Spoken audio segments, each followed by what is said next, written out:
이수흥의 다른 이름은 이성좌로 본관은 전주이다. 1905년에 경기도 이천군 읍내면 창절리에서 태어났다. 이전에 그의 아버지 이일영은 3번 결혼하였으나 아들이 없고 다만 딸만 둘이었다. 부인이 죽게 되자 이일영은 다시 부인을 얻으려 하였으나 그 당시 나이 50이 넘었기 때문에 부인을 얻을 수가 없었다. 어느 날 이일영은 원주에 이씨 집에 규수가 있다는 소식을 듣고 청혼하였다. 그리고 이씨 규수와 만나기로 했을 때 다른 사람을 대신 내보냈다. 그는 혼인할 때 흰 머리를 염색한 다음 식을 치렀다. 10년이 지나 아들을 낳았으니 바로 이수흥이었다. 늦게 낳은 아들이라 가족들은 매우 사랑하였지만 친척들은 그를 제대로 대우하지 않았다. 어느 날 이수흥의 아버지가 서울로 이사가게 되었다. 이수흥은 아버지가 나이가 많은 것이 항상 불만이어서 서울에 도착하자 여자들과 문란하게 지냈는데 당시 그의 나이 14세였다. 이전에 이수흥은 어머니가 비록 비천한 출신이지만 스스로 몸을 닦고 행동을 절제한다면 친척들이 반드시 나를 제대로 대우할 것이라고 생각하여 항상 출세하여 이름을 날리려 노력하였다. 그러나 뜻하지 않게도 그의 어머니가 재혼해버리자 이수흥은 탄식하며 말하였다. 내 운명이 이렇게 되었으니 출가하여 중이 되어 그대로 죽는 것이 좋겠다. 원적산으로 들어가 중이 된 지 3년이 되었을 때 하루는 그의 아버지가 절에 찾아와 이수흥을 보듬고 통곡하며 말하였다. 이렇게 된 것은 너의 잘못이 아니고 바로 나의 죄이다. 너는 산에서 나가 결혼하여 미래를 준비해야 한다. 또한 집안 재산을 내다 팔면 3만 금 정도 마련할 수 있으니 너는 장사를 하려면 장사를 하고 공부하고 싶으면 공부를 해라. 이수흥은 오랫동안 묵묵히 있다가 아버지를 모시고 집으로 돌아왔다. 그러나 항상 속으로 불만스러운 생각을 지녀 마음을 다잡지 못하고 노량진으로 가 고용살이를 하였다. 이수흥이 말하였다. 이렇게 사느니 차라리 내 뜻에 어긋나지 않고 죽는 것이 좋겠다. 그리고 강물에 몸을 던져 자살하려고 하였다. 어느 날 밤에 한강 철교에 올라 투신하였는데 마침 순찰하던 경찰이 급히 구해내 죽지 않았다. 그렇다면 이제 해외로 도피하는 것이 좋겠다. 그리고 1923년 3월 중국 상해로가 사관학교에 들어갔다가 다시 만주로가 대한통일부에 들어갔다. 다시 동지들과 함께 주만육군 참의부를 조직하여 독립운동을 전개하려고 하였으나 항상 자금과 식량이 부족하여 운동을 실행하지 못하였다. 이에 군자금 모금의 뜻을 두었다. 1926년 5월에 걸어서 조선에 들어왔는데 중간에 황해도 평산에서 김상렬을 만나 군자금을 요청하였으나 얻지 못하였다. 6월 6일 발참리의 함성호에게가 다시 군자금을 요청하였으나 함성호는 들어주지 않고 이수흥이 총을 꺼내 위협하자 도망가 버렸다. 일찍이 이천의 유택수 형제와는 친구였다. 이수흥이 유택수를 찾아가던 중 10일에 서울에 도착하였다. 이 당시는 순종의 국장을 치른 뒤 송악선의 일이 발생하여 온 성안의 분위기가 참담하였다. 이에 이수흥은 분개한 마음을 품고 노동자로 위장하여 동소문 파출소 앞을 지나게 되었는데 차고 있던 권총이 품에서 튀어나왔다. 이수흥은 일본 놈들이 보았으면 반드시 무사할 수 없을 것이니 내가 먼저 총을 쏘아 저들을 제압해야겠다는 생각에 권총을 꺼내 쏘았다. 연속으로 7발을 쏘았는데 그중 6발이 외놈을 맞췄다. 또 주재소를 향하여 총을 마구 쏘고 곧바로 전석현으로 내달렸다. 다음 날 유택수에게 찾아갔는데 자신의 아버지가 수원에 산다는 것을 듣고 그곳으로 찾아갔다. 이전에 유택수 형제는 이수흥과 연락을 주고받았는데 이수흥을 보자 대단히 기뻐하며 거사를 모의하였으나 또한 자금이 없었다. 9월 7일 이수흥은 유택수와 함께 은행을 습격하기로 모의하고 9일 안성으로 갔으나 휴일이라 실행하지 못하였다. 곧바로 동리의 박승육의 집으로 가 유택수에게 문 밖에 서 있으라고 하고 자신은 집으로 들어가 그의 장남인 박태병을 만나 군자금을 요청하였으나 박태병은 들어주지 않았다. 이에 이수흥은 일이 새어나갈까 두려워 그를 죽였다. 두 명의 고용인이 총소리를 듣고 달려오자 이수웅은 다시 각각 한 발씩 쏘았다. 유택수도 안으로 들어와 박태병의 주머니를 뒤져 600원을 찾아 가져가려고 하였다. 이에 이수웅이 말하였다. 저 사람이 내 요구를 듣지 않아 내가 죽였는데 다시 돈까지 앗아간다면 도리가 아니다. 또한 우리들이 독립운동을 하면서 지금 사람을 죽이고 돈을 앗아간다면 사람들이 우리를 강도라고 여길 것이다. 만약 이런 상황에 경찰서의 수사망이 펼쳐지면 피할 수 없을 것이다. 이에 돈을 버리고 달아났다. 화곡의 강금주의 집에 도착하여 변장하고 이천으로 돌아갔다. 신문 기자를 사칭하고 경찰서로 가 범인을 수사하는 동정을 살폈으니 그는 이처럼 대담하였다. 이 당시 경찰들의 수색이 더욱 삼엄해지는 반면에 군자금은 날로 줄어들어 외국에서 무기를 수입하려고 해도 할 수가 없었다.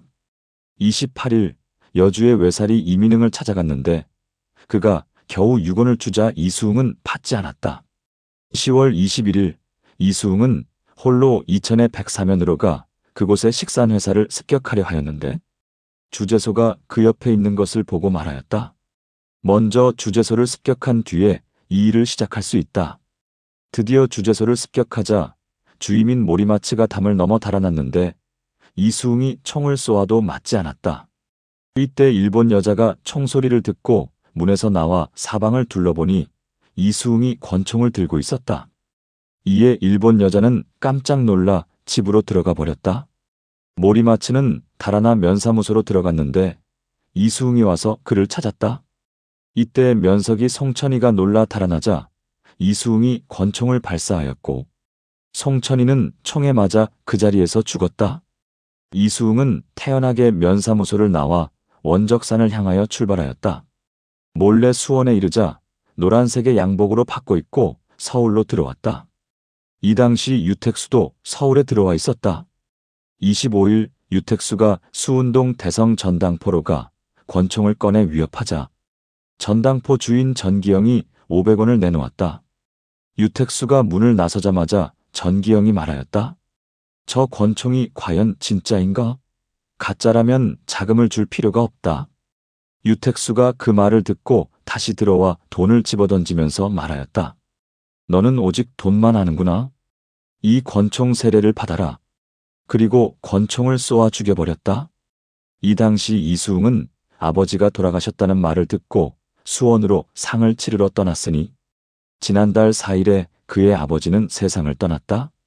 이수웅은 항상 도망 다닐 때 산길을 이용했으며 중으로 변장하거나 주재소에서 일을 하는 사람으로 가장하기도 하고 달리 나무꾼, 상을 치르는 사람, 떠돌이 거지 등으로 추측하기 힘들게 변장하였다. 이 당시 일본은 경기도 경찰부에 수색본부를 설치하고 강원도와 수원, 충주 등지에 수사망을 펼쳐놓고 권총을 소지한 2000여 명의 경찰을 동원하여 수사하였으나 끝내 잡지 못하고 다만 수만 원의 경비만 소모하였다. 어느 날 이천 서장인 가와사키가 범인의 체구가 5척을 넘지 않는다는 소식을 듣고 관내에 키가 5척 이하인 자들을 모두 조사하였다.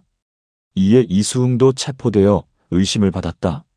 11월 6일 밤 이수웅은 읍내 당숙의 집에서 잤는데 그 다음날 경찰이 이수웅을 체포하였다.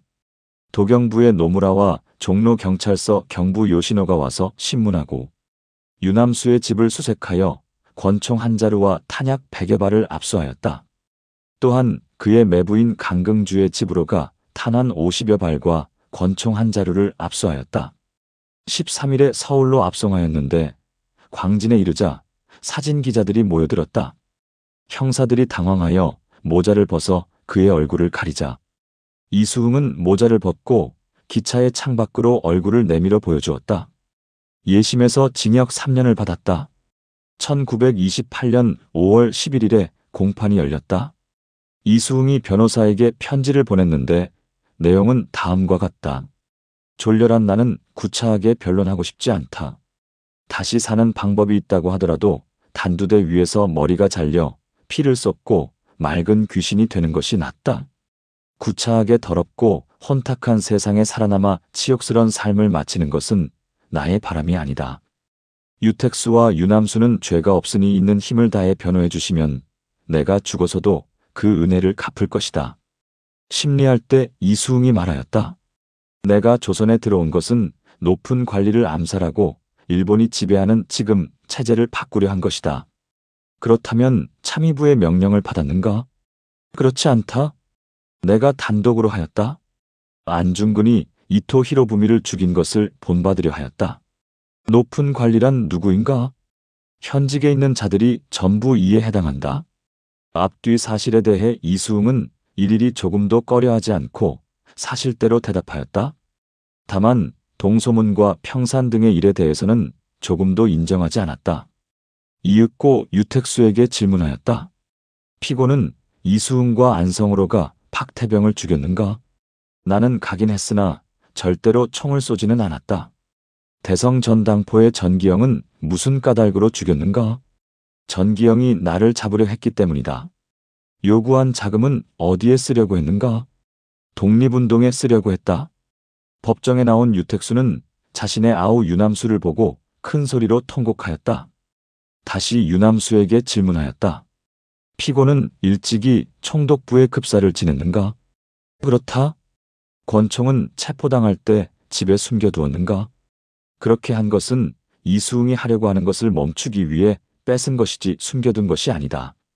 이 때문에 이수웅이 나에게 총을 쏘려고 했는데 내가 빼앗아 책상 서랍에 두었다. 공판이 끝나자 검사가 말하였다. 이수웅과 유택수의 죄는 치안유지법 위반과 국채변역으로 사형을 구형한다. 유남수는 징역 2년을 구형한다. 선고할 때 역시 사형이 내려졌는데 두 사람은 태어나였다. 법정에서 사형 선고를 받고 항소를 하지 않은 것은 허위와 강우규, 그리고 이수웅 세 사람뿐이다. 이수웅의 일은 조선일보의 호해로 발행되었는데 앞머리 부분이 조금 검게 지워졌으며 하반부는 전부 검게 지워졌다. 이것은 안재홍이 편집하여 게재한 것이다. 이것은 1926년 겨울에 발행한 것이 아니라 바로 1927년 봄에 발행한 것이다. 유택수는 이천읍내면 중리에 살며 유창규의 둘째 아들이다. 1929년 음력 1월 19일 이수웅과 유택수는 함께 처형되었는데 16분이 지난 뒤에 숨이 끊어졌다. 이수웅의 나이는 24세며 유택수의 나이는 29세였다. 이수웅은 감옥에 있을 때 간혹시를 지어 자신의 뜻을 나타내었는데 발표되지는 않았기 때문에 사람들이 알 수가 없었다. 21일 가족이 이수웅의 시체를 수습하여 화장하였다. 살피건대 지금 사람은 독서가 이로움이 없다고 한다. 옛날에 송나라 법문전공은 그의 어머니가 제가하였는데 문전공은 죽지 않고 추밀까지 벼슬이 올라 송나라의 명신이 되었다. 누가 그런 어머니 때문에 그를 욕할 수 있는가? 차분히 살펴보니 이수웅이 진술할 때 그가 죽는다는 사실은 변할 수 없기에 조금도 두려워하는 안색이 없었다. 그는 말하였다. 내가 자금을 모아 무기를 구입한 것은 총독을 죽이기 위해서이다. 참으로 장쾌한 일이다. 그러나 이수웅은 자신의 어머니가 떠난 것을 보고 부끄럽게 여겨 강에 몸을 던져 죽으려고 했다가 뜻을 이루지 못하자 곧 독립단원이 되어 무고한 몇 사람의 동포를 죽였다가 체포된 사람이다. 옛사람이 이르기를 죽음을 두려워하면 이를 성공할 수 없다. 라고 하였는데 이미 이수웅처럼 죽기를 각오하였으니 천하에 무슨 일인들 하지 못하며 무슨 임무든 성공하지 못하랴. 그러므로 이수웅은 죽으려는 마음을 옮겨 문전공처럼 세상에 다시 없는 업적을 이뤘다면 도망가 버린 어머니도 부끄럽지 않았을 것이다. 그러나 이수웅은 배우지 못하여 다만 어머니가 도망간 일이 나에게 일어난 것만 마음에 두고 옛날 문전공이 한 일은 알지 못하였다. 그러므로 집안이 잘 다스려지지 않은 것과 친척들이 그를 제대로 대우하지 않는 것이 항상 가슴에 못 박혀 마음을 다잡지 못하였다. 대장부 만리 펼쳐진 앞길을 총독을 죽이려 한다. 그는 헛된 네 글자의 말로 죽음을 당하였으니 어찌 슬픈 일이 아니겠는가.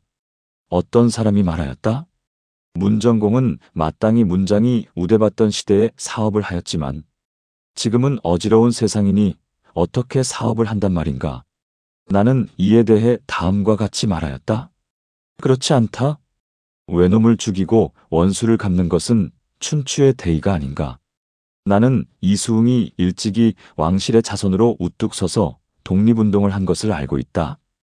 이준이나 안중근, 이수웅의 죽음은 마찬가지인데 이준이 헤이그에서 할복한 것이나 안중근이 이토 히로부미를 죽인 것처럼 천지를 놀라게 하였다면 오랜 역사에 그의 아름다운 이름을 날려 그의 사업이 추밀에 오른 문정공과 비교하겠는가.